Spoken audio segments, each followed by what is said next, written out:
Okay, so hyperactivity is definitely an overused term, so I'm going to clarify for you. In true hyperkinetic disorder, i.e. ADHD, attention deficit hyperactivity disorder, you get overactivity of the child.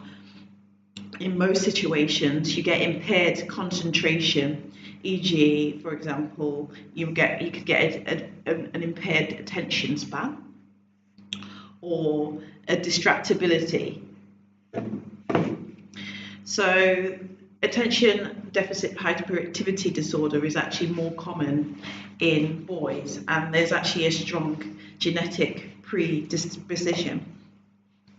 So what you're really getting here is a dysfunction in the dopamine pathways, and this relates to self-monitoring and self-regulation. So yeah, dopamine is an issue here.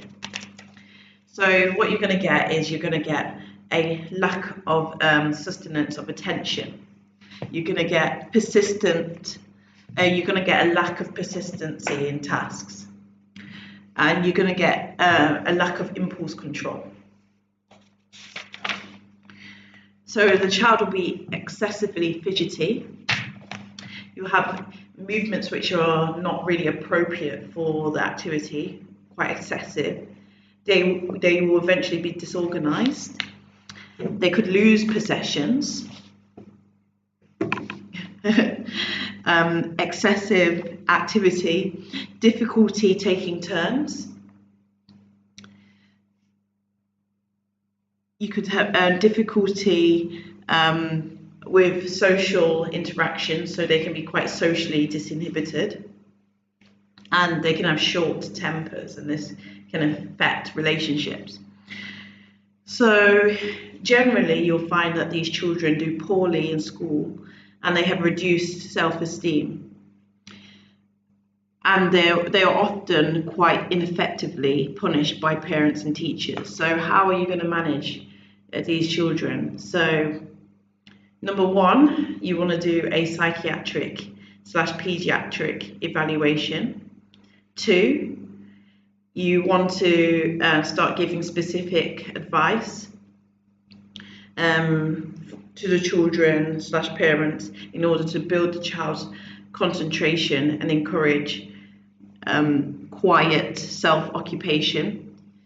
And you want to ensure that there are ways to increase the child's self-esteem, because the self-esteem is obviously affected by doing poorly at school and constantly being punished. And you want to find ways to moderate these extreme behaviors. The extremes of the behavior, not that these are extreme behaviors, okay? So then our next step is behavioral interventions.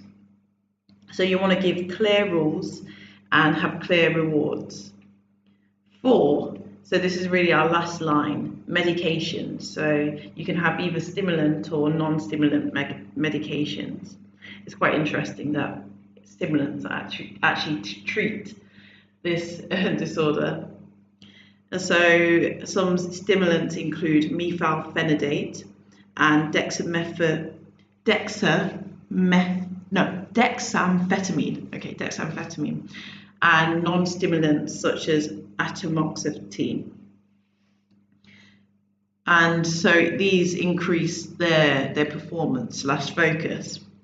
So what you don't really want to leave a child on medication without regularly reviewing, because we want to see whether we can actually get them off the medication, whether they're able to handle life without it. So regular medication reviews are important.